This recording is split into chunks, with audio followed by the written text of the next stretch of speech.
The European Union decided to put a pause on plans to retaliate against U.S. tariffs. That decision comes just hours after President Trump announced a hold on most of his new global tariffs. But the reprieve does not apply to America's neighbors. We're talking about Canada and Mexico. The new 25% tariff on most goods remains in effect. Joining us now is Doug Ford, the Premier of Ontario and one of Canada's most outspoken critics of President Trump's trade war. Premier, thanks so much for joining us. Were you surprised that the White House didn't pause tariffs on Canada, perhaps our closest friend and ally, as it did with several other countries, several of whom are not necessarily close friends or allies? Well, first of all, thanks for having me on, Wolf. And yeah, we were shocked that we weren't part of the group per se. And you know, number one customer. We're both each other's number one customer, and we need to get through this and bring certainty back to the people of the United States and Canada, certainty to the markets, as you mentioned. The Dow is down, the S&P is down, because there's still uncertainty. I know it took a little bump up yesterday, but the reality is a tariff on Canada is a tax on Americans, and that's the last thing we want to see to the American people. We're showing our viewers the numbers right now. Markets not doing well. The Dow Jones Industrials down, 1,126 points, at least right now. Last month, the Premier, Canada placed tariffs on a variety of U.S. goods, and Canadians, long among, as I keep saying, America's closest and most loyal allies, have vowed to fight back. Do you feel Canada's decision to strike back has made President Trump more punitive toward Canada? Well, I'm not too sure if that's a situation, but in saying that, I always say we love our American neighbors. We truly do. You know, we didn't start this. President Trump aimed at Canada and the rest of the world for the most part, and we just need to get rid of these tariffs. We'll drop our tariffs tomorrow if President Trump drops the tariffs. We always believe in the AMCAN fortress, working together, make the two strongest nations in the world. That's what we want to do. Could you see Canada, Premier, actually rolling back those tariffs on the U.S. as an olive branch to the Trump administration? Well, as long as we know the tariffs are going to be dropped against Canada as well. If we have a mutual understanding, if they feel comfortable with us going first, by all means. But we need insurance that President Trump's going to drop those tariffs shortly after we do. This week, I know, Premier, you unveiled an $11 billion in tax deferments and rebates to help workers and businesses hurt by the Trump tariffs. How much have the tariffs hurt everyday Canadians? Well, they're at a fever pitch right now. 40 million Canadians at a fever pitch. Focused on every piece of news coming across CNN and other broadcasts. It's very, very important. We're very passionate about this. And now I'll give you a couple examples. We ship in, we do trade. We ship in about $6.5 billion of steel, but we don't make steel beams. Steel beams all come from the U.S. and other areas around the world. Now we're going to go out and start making steel beams. The beer cans, we don't make the beer cans. We ship the aluminum in the U.S. Company prints it and converts it. That's $1 billion industry. We're onshoring back into Ontario. So it's not good for both sides of the border. We'd rather just leave everything alone. Things seem to be working, and just build a stronger AMCAN fortress, American-Canadian fortress, put a ring around it. Yeah, let's see if that happens. The Trump administration, Premier, says 15 countries have made what they describe as explicit offers regarding potential trade deals. Do you know if Canada is negotiating right now with the United States, with the White House? Not right now, we aren't. Hopefully, we can get back to the table and continue negotiating.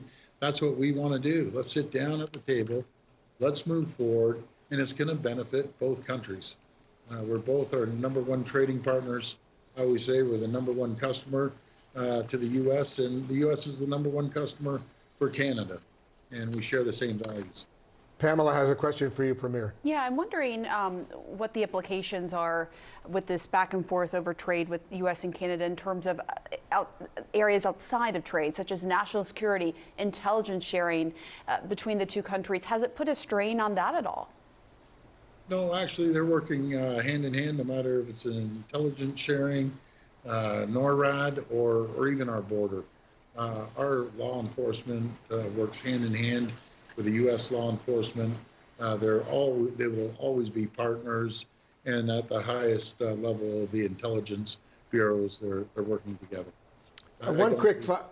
Premier, one quick final question before I let you go. I've got a lot of friends, including some family, who live in Ontario and Toronto, for example.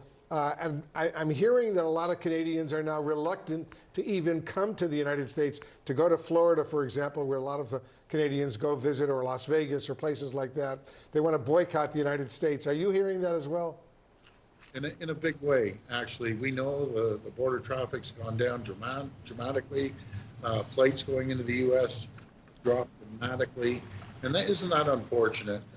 Two countries, two groups of people that love each other. We need to get through this and start traveling back and forth. I was just a few minutes before I hopped on, I have Governor Cox from Utah here. What a gentleman. He feels the same way. We have to get through this trade deal and continue growing both economies. Yeah, I hate this rift that has developed between the United States and Canada, two very close and very friendly, traditionally friendly allies, and now look what's going on. Doug Ford, thanks as usual for joining us. Thank you, Wolf. You're an absolute champion. We love America, and thank you, Pamela, as well. And we love Canada, thank too. Thank you for coming on the show. And, you make a really, ask an important question there at the end, because travel is down to the U.S., not just from Canada, elsewhere as well. And a lot of businesses who rely on that tourism, are concerned. We are looking at major losses this morning in an incredibly volatile stock market. The Dow is down more than 1,500 points. The S&P 500 down nearly 5%. That, of course, is after yesterday's very big rally. It was one of the biggest ever after President Trump's announcement that he's scaling back his trade war. Today, investors might be realizing that scaling back doesn't mean ending. In fact, there's still a stunning 145% tariff on all imports from China, 25% on many products from China and Mexico, 10% on nearly every other country, 25% on all imported cars and car parts. Jeff Zeleny is at the White House for us. Jeff, as we speak, the president is meeting with his cabinet. Do we have any early indicators on how that's going? Dana, we do know the meeting is underway, and it will be opened up to journalists to see what is going on in just a short time, we are told. But for now, at least, that victory lap yesterday that really was quite clear here at the White House. You could see it in the president's eyes as he was explaining to us why he made the decision to pause. That is anything but a victory lap this morning. Now it is clear the trade war is well underway. Never mind what the markets are doing, the conversations that are going on here at the White House and indeed across Washington at the State Department and elsewhere about what type of conversations and discussions will there be with China ultimately, because the trade war is very much underway. So what the U.S. is trying to do, what the president and his team are trying to do, are essentially round up the allies from South Korea, Japan, and others to form a unified front against China. That is very much an open question if that will happen or not. But the president's top economic advisor, Kevin Hassett, this morning, he said the cabinet had an assignment for today's meeting. The Chief of Staff's office has asked all the principals that have, skin in the game to come and discuss what their views are about how this should go. And that's what the purpose of the meeting is.